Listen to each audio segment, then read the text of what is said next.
Salut, je suis Christelle Lissy, de la chaîne Académie de la Nouvelle Conscience, un petit peu au saut du lit, j'ai encore les petits yeux collés. Mais c'est pas grave, j'ai du mascara tout partout.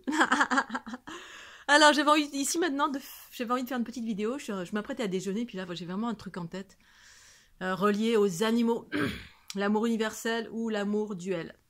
L'amour humain qui est possessif, possession, dirigé par la peur très souvent. Et l'amour universel, c'est-à-dire donc patriarcat ou matriarcat, qui amène au détachement, c'est-à-dire l'amour, mais qui rend les êtres libres, et non pas dans l'aspect possessif, relié par la peur. L'amour duel, c'est l'amour relié justement à ces aspects possessifs, on est dirigé par la peur, on a peur, la peur de perdre, donc on veut absolument que l'autre dépende de nous, on est dans une relation de codépendance, que ce soit avec un être, que ce soit avec un animal. Parce que on se positionne en mode sauveur. Alors c'est bien de sauver, d'aider, etc. Mais c'est toujours une question d'équilibre. Voilà, c'est toujours relié à une question d'équilibre. C'est-à-dire on peut aider quelqu'un sans enlever l'autonomie de l'autre. Et c'est justement on est sur le fil à chaque fois. Est-ce que j'enlève l'autonomie à l'autre ou est-ce que je l'aide? C'est toujours un équilibre, une conscience en soi à exercer à chaque instant dans nos pensées, paroles, actions. Et dans ce contexte, donc j'avais envie de faire cette vidéo parce que je m'occupe des chats de ma voisine. Et ça m'a remis dans une dynamique de ne pas faire ce avec quoi je ne suis pas en valeur, enfin en accord. Pour autant, là, je l'ai fait parce que c'est important, c'était pour rendre service. Elle était dans l'embarras, il y avait besoin de s'occuper de ses chats. Et en fait, il y a une valeur avec laquelle je ne suis pas en accord. Pour autant, je ne juge pas ma voisine, hein, chacun fait ce qu'il veut. Mais la valeur avec laquelle je ne suis pas en accord, c'est l'enfermement d'un animal. L'enfermement d'un animal. En fait, et pourtant c'est quelqu'un qui adore les animaux, mais c'est comme quelqu'un qui aime, qui dit j'aime, je suis très amoureuse, mais je veux pas perdre mon chéri, mais je veux pas perdre telle personne parce que j'ai peur. Alors soit on a peur parce que ça nous touche à nous, on veut pas, on est dans la codépendance, on est dans la dépendance avec quelqu'un, ou alors on a peur que cette personne, c'est comme une maman qui veut pas laisser partir son enfant. C'est les mêmes considérations, on est trop dans la possession, on est trop dans la peur qu'il arrive quelque chose à son enfant. Et en fait, quand on est trop guidé par la peur, parce qu'il y a une peur qui est juste et parfaite, c'est la peur instinctive qui est en soi, voilà, c'est toujours une question d'équilibre qui nous préserve quand vraiment en cas de danger imminent, mais la plupart des peurs sont fabriquées, parce qu'on a peur de perdre, on a peur de ceci, on a peur de cela, de par les expériences, les mémoires, de par les influences, bref. Donc la maman qui a peur, et donc du coup elle fait très très attention. Alors quand l'enfant est petit, c'est normal parce que l'enfant a une conscience très altérée qui fait que il peut faire plein de bêtises et mettre son corps en danger, on est d'accord. Mais les animaux, la plupart du temps, c'est pas le cas. Et si c'est le cas, eh bien chacun est libre, parce qu'en fait un animal, il a un instinct de survie, il a un instinct qui est beaucoup plus développé que nous. Et puis le fait d'avoir un animal comme un enfant, comme un être auquel on tient, d'emprisonner la personne qu'on aime sous prétexte qu'on a peur pour elle, et donc on est un peu trop dans la possessivité, dans la possession, l'enfermement. Non, va pas trop loin là, parce que si tu y vas, tu vas mourir dans d'atroces souffrances, etc. Et du coup, on peut être complètement dans l'enfermement. Et du coup, sous prétexte de peur qu'il arrive quelque chose, on peut totalement empêcher à un être, quel qu'il soit, de vivre sa vie. Parce que vivre sa vie, eh bien, c'est potentiellement mourir, oui. Mais si on ne vit pas totalement par la peur de mourir, après c'est une question d'équilibre, on vit pas, quoi. En gros, on a tout le temps peur de ça, si, à droite, à gauche, soit on a peur pour l'autre, soit l'animal, il a peur. L'enfant qui a été trop couvé, justement, par peur de la maman, il va avoir peur de tout, alors qu'au contraire, si on l'encourage à exercer son discernement, bien évidemment, hein. C'est ce que les mamans apprennent, attention, voilà, parce que c'est un être humain, quand tu traverses la route, tu regardes à droite, tu regardes à gauche, on donne des notions. Un animal, c'est différent, un animal, il a son instinct qui est ce qu'il est, bien évidemment, à l'approche d'un être humain, eh bien, il apprend des choses, il apprend l'amour, il apprend la sécurité, il apprend plein de choses, il y a un partage qui se fait, les aspects instinctifs et les aspects humains, de l'amour humain, parce que c'est un plan de conscience qui est différent, mais pour moi, enfermer un animal, par peur qu'il lui arrive quelque chose, c'est totalement, pour moi c'est totalement, je suis pas du tout en accord avec ça. Je préfère ne pas avoir d'animaux du tout, parce qu'un animal, alors d'une part, un chat, un chien, quel qu'il soit, quel que soit l'animal, quand il est dehors, il est face à l'origine, un animal, il est sans les êtres humains. Avant, il a un instinct relié à la nature, à l'animalité. Donc c'est un instinct de survie. L'instinct de survie, c'est je peux me débrouiller en toutes circonstances. Il sait se débrouiller. C'est à l'approche des êtres humains qu'il commence à être moins autonome parce qu'on lui apporte tout ce dont il pouvait s'apporter avant l'être humain. Pour autant, il avait une façon de fonctionner qui était beaucoup plus dans l'instinct de survie, avec la peur, etc., regarder partout, etc. Bref. Mais au contact des êtres humains, il devient un peu plus empâté. Mais pour autant, son instinct, il le garde parce que on est tous reliés à ça, on a tous vécu ça et on sait se débrouiller. Et on réapprend. Et un animal, quand il est dans la rue, il sait se débrouiller tout seul. Et puis si malheureusement il lui arrive quelque chose, c'est la vie comme un être humain. On va pas s'empêcher mais on a tellement peur pour... Non, s'il meurt, s'il meurt, si ça arrive. Mais maintenir un animal qui est fait pour être dehors, c'est-à-dire... Un animal, pour moi, c'est relié à la nature, aux espaces, à la découverte, aux odeurs. Un chat ou un chien, un chat, il a besoin d'être dehors, il a un instinct... La nuit, il a besoin de chasser, à l'aube, il se lève à fond, parce qu'il y a tous les instincts reliés à la nature qui s'éveillent en lui. Et il a besoin d'aller dehors, c'est naturel. Et l'empêcher de faire ça sous couvert que non, je veux pas qu'il aille dehors, il va se faire écraser, il va se faire tuer, on va lui mettre de la mort au rat. C'est la vie, ne gardez pas un chat chez vous. En tout cas, bon voilà, je suis un peu emportée parce que pour moi c'est tellement pas naturel, c'est tellement pas juste et j'entends tellement les animaux. Là ma voisine, ils ont envie de sortir et je leur donne à manger et puis j'ai envie de les sortir. Mais je sais que si je le fais, voilà, là c'est pas mes animaux et pour autant, ils m'appartiennent pas, ils appartiennent à un animal, ça appartient à lui-même, à lui-même ou elle-même. Le chat à l'heure actuelle qui vient chez moi, mais quel bonheur, il est libre, il est autonome, il va, c'est lui qui décide, je mets aucun veto sur lui, je suis en ville, mais en ville à la campagne, mais pour autant je m'en fous.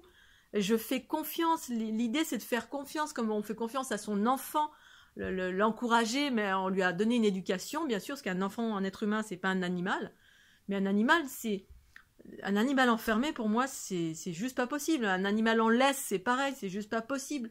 Alors évidemment, un animal, il a besoin d'être éduqué quand il est au contact des êtres humains, mais quand bien même, voilà, parce qu'on a détourné, on a fait ce qu'on a fait, plein de manipulations génétiques sur les animaux, etc., qui ont fait qu'ils sont devenus en partie, certains sont agressifs, d'autres sont comme ceci, d'autres sont comme cela. Mais voilà, un chien, c'est fait pour courir, c'est fait pour être dans la nature, c'est fait pour être tout fou, là, comme ça, c'est ce qu'il est. Alors évidemment, au contact des êtres humains, ça change, parce qu'on éduque, mais on n'est pas là pour enfermer, on est là pour éduquer, pour apprendre des choses, c'est ça le partage et l'évolution, hein. Mais pas pour enfermer, pas pour le mettre dans un appartement toute la journée. Alors évidemment, après, on peut se dire, oui, mais il est bien, il est heureux, il est en sécurité, bien sûr, mais parce qu'on a instauré ça, nous. Pour moi, voilà, il y a un chat particulièrement, ça a besoin de sortir, rester dans 10 mètres carrés, 20 mètres carrés, 30 mètres carrés, toute la journée sans pouvoir respirer l'air et voilà, et ma voisine me disait, mais là, ce chat-là, il m'insupporte tous les matins à 7 heures, il met le barda dans tous les sens, mais c'est une évidence à 7 heures, la tombée de la nuit et le lever du jour, un animal, il est dans ses instincts de survie de chat, il y a tout qui s'éveille dans la nature, il est relié à tous ses sens animaux, il sent tout, il a envie de sortir, et voilà, il galope dans tous les sens, et là, le bonheur, pendant une semaine ou 15 jours, je sais plus, je me suis occupée. Je leur ai fait plein de câlins, je leur ai parlé, j'ai ouvert la fenêtre pour leur dire, regarde dehors, voilà, éclate-toi, c'est bien. Bien sûr, ça tenait qu'à moi, il serait dehors, c'est pas fait pour être dedans, un animal. Ne maintenez pas vos animaux en enfermement, c'est un être, il pense, il sent, il a des émotions, il a des instincts, il est relié à des instincts. Et ces instincts, vous lui en privez sous prétexte que vous avez peur qu'il arrive quelque chose. Mais s'il arrive quelque chose, là, le chat qui vient me voir, toutes les nuits, il est dehors. Des fois, il vient pas pendant 3 jours, puis il vient quand il a envie de se mettre en sécurité, et tranquille dans un canapé, sans que personne vienne l'embêter. Il vient, puis voilà, puis quand il en a marre, il repart. Il est autonome, il fait sa vie. Ok. Et c'est juste, je vais pas l'empêcher de sortir la nuit, de faire ce qu'il a envie de faire. Et puis s'il lui arrive quelque chose, c'est la vie. Je vais pas... c'est comme enfermer un enfant toute sa vie en disant non, il va t'arriver quelque chose, et puis je veux pas. Et du coup, on empêche un être de vivre sa vie, qui implique potentiellement de mourir. Oui, ça peut arriver, mais si on a peur de ça, on empêche les êtres de vivre sous prétexte qu'on veut les préserver, qu'on veut les protéger, que... Alors, il y a un juste équilibre en toute chose. Moi, pendant tous mes voyages, oui, j'ai jamais été une sauveuse, aller chercher les animaux à droite, à gauche, sur les côtés. Par contre, quand j'en rencontrais, et puis qui étaient sur mon chemin et que je voyais qu'ils avaient faim, je leur donne à manger. Puis ensuite, je continuais mon chemin parce que, voilà, sur la planète, il y aura toujours des êtres dénués, défortunés, et encore, c'est notre regard sur cela, parce que à partir d'un autre point de vue de l'unité, chaque chose a sa raison d'être. Pour autant, voilà, quand c'est sur mon chemin, comme la mamie qui tombe sur la route, là, je peux l'aider. Mais je vais pas, voilà, ou alors on apprend l'autonomie, mais avec un lien avec un animal, c'est différent, c'est un partenariat, on peut faire des choses ensemble. Bon, tout en préservant sa liberté, la mienne, être dans l'écoute, c'est ça surtout, l'écoute, parce qu'un être, un chat, un chien, un Scooby-Doo, il vous parle, voilà, il vous dit des choses, écoutez en vous. Alors parfois, oui, ils peuvent rester avec vous parce que il a été habitué au mode de vie plan-plan, parce que le dehors il connaît pas, parce que la ville il connaît pas, parce qu'on a manipulé génétiquement des animaux qui finalement n'ont plus leur instinct de survie, et du coup on est bien content, parce qu'on se dit oh oui il est chez moi, il est heureux, mais peut-être que non, mais ça dépend où vous êtes. Pour moi un animal il a besoin aussi d'être relié à ses instincts, d'être dehors, parce que c'est comme un être humain, on a besoin d'être dehors, dedans, dehors, et puis d'être totalement libre dans ce mouvement-là, mais de maintenir enfermé, mais alors, à un moment donné, maintenant un peu moins, mais j'avais une sensibilité telle que je sentais tout ça et je communiquais tout le temps avec tous les animaux. Et puis, il m'était impossible de rentrer, par exemple, dans une animalerie. C'était impossible. Ça me heurtait tellement. C'était tellement violent pour moi d'être... déjà, le fait de marchander, de faire du business avec des animaux, déjà, je trouvais ça tellement... mais tellement, voilà, tellement pas normal, enfin tellement complètement fou. Et puis, voilà, et puis c'est comme si on mettait des êtres humains en cage sur notre planète, et puis on les vend dans des boutiques, dans des commerces. Alors voilà, regardez, là, vous avez un noir, il est tout noir, celui-là, il est de tel endroit, celui-là, il est chinoisé, oh, il vient de tel endroit, regardez, il fait ça, ça et ça. Je veux sortir. Laissez-moi sortir. Voilà, je pouvais pas tellement, la vibration qui émanait des animaleries, c'était tellement dissonant, tellement de souffrance, tellement d'injustice, c'était pas juste. Un oiseau en cage, à un moment donné, pour moi, c'était insupportable dans le sens, j'y allais pas, c'est tout. Et j'allais dans les endroits où les oiseaux étaient libres, c'est-à-dire dans tous les pays du monde, j'ai pu aller dans les parcs animaliers, c'est-à-dire parc, même le mot parc, ça me saoule, mais bon, voilà, dans des endroits naturels où les animaux sont en liberté. Alors après, évidemment, il y a tout le royaume animal, est-ce qu'il est relié aux instincts de survie, la prédation, etc. Mais c'est fait pour être dans la nature, pour être libre, selon les animaux. Un oiseau, c'est fait pour voler, pas pour être en cage, pour qu'on puisse le regarder et dire « Oh tiens, je te donne un petit biscuit. » Mais quoi? Mais regardez en vous ce sentiment de liberté, il est là, il existe, vous êtes un être libre.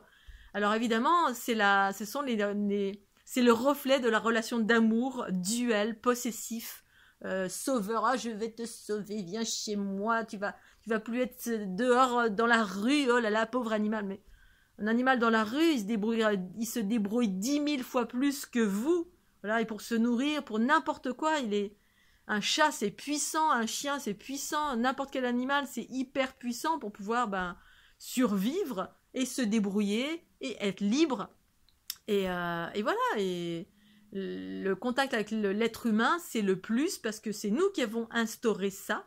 Du coup, ça permet effectivement pour l'animal d'apprendre la sécurité, l'amour, ça permet d'évoluer dans une certaine mesure, si on est dans l'équilibre aussi avec lui. C'est-à-dire s'il y a un vrai partenariat d'amour et puis qu'on ne l'enferme pas, dire qu'un chien, il est fait pour courir, il est fait pour être dans la nature, dans un espace vert, évidemment. Alors, dans les villes, bien sûr, si on rencontre un chien, il vous saute dessus, tout ça, on a mis des normes, des règles, il ne faut pas faire pipi, il ne faut pas faire caca, il faut le tenir en laisse, le pauvre.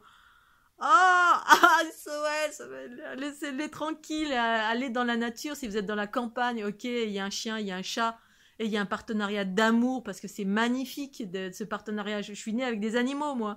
Je suis née dans une ferme, j'ai un rapport avec l'animalité, mais qui est juste exceptionnel. Mais voilà, cette liberté, ayez conscience, communiquez avec, n'enfermez pas vos animaux, s'il vous plaît.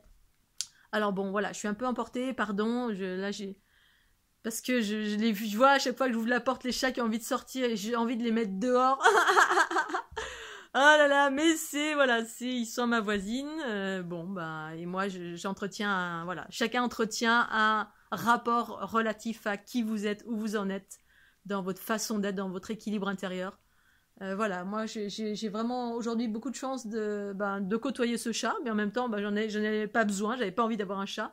Mais voilà, il est venu, il est là et il fait sa vie et ça me va très bien. Il est autonome, demain je m'en vais, il se débrouille. Il n'y a aucune culpabilité, il n'y a rien, il y a un être autonome. Autonome, il est autonome, il sait se débrouiller comme je le suis moi, comme ce qui est en lien pour moi, en lien en totalité avec l'unité, la liberté, l'équilibre, c'est-à-dire moi si j'ai besoin un jour, il y a toujours des personnes sur la route qui vont se mettre sur mon chemin quand j'ai besoin. Et c'est exactement ce que fait ce chat. Quand j'étais en Tour de France, en Tour du Monde, ou n'importe quelle circonstance, j'étais seule sur les routes à dormir par terre, etc.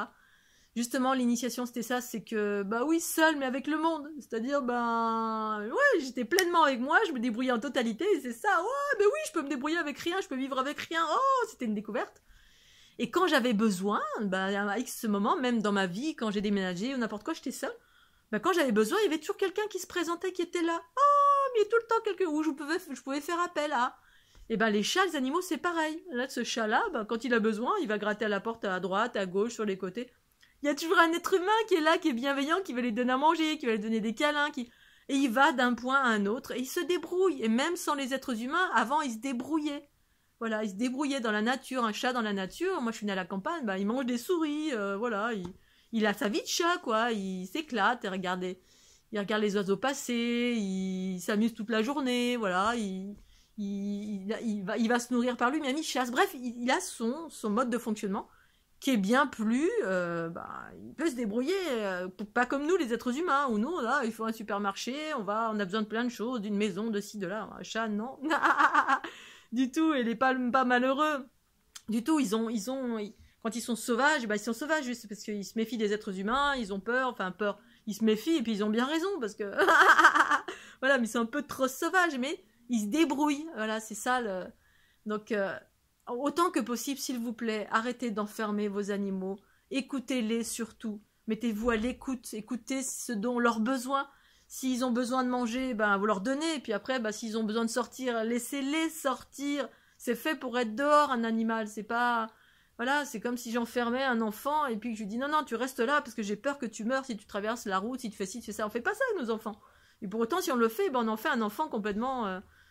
qui va à l'encontre de la vie, parce qu'il doit se débrouiller, voilà, il doit se débrouiller, apprendre, et on lui donne des bases pour qu'il se débrouille et qu'il apprenne. Un chat, un chien, il n'a pas besoin de bases, il a les bases. Les bases, c'est justement le corps physique. Notre corps physique, c'est ça, notre instinct de survie, c'est ce qui nous apprend à écouter, à sentir, à humer l'air, à regarder s'il va pleuvoir, si là. L'instinct de survie, on a de l'information qui nous permet de nous maintenir en vie, nous débrouiller. Après, il y a la conscience, qui a un aspect beaucoup plus harmonieux, qui a une vision plus vaste. Et on jongle avec ces deux aspects. Bon voilà, je vais faire mon petit déj, moi ça va refroidir. J'avais envie de partager ça parce que j'étais un petit peu remontée, je suis désolée, pardon. Voilà, c'est juste et parfait tout ce que vous faites, mais j'avais envie de donner ma voix encore ici, j'avais écrit plein d'articles, j'ai fait plein de vidéos déjà à ce sujet, sur l'animalité, voilà, la liberté, tout ça. Voilà, ne m'en veuillez pas, ça va redescendre, la pression. Je vous fais des gros bisous, et puis la justesse c'est l'équilibre, voilà, dans tout ça. Je vous embrasse fort. Mouah, très bientôt, petit pouce bleu. Ciao.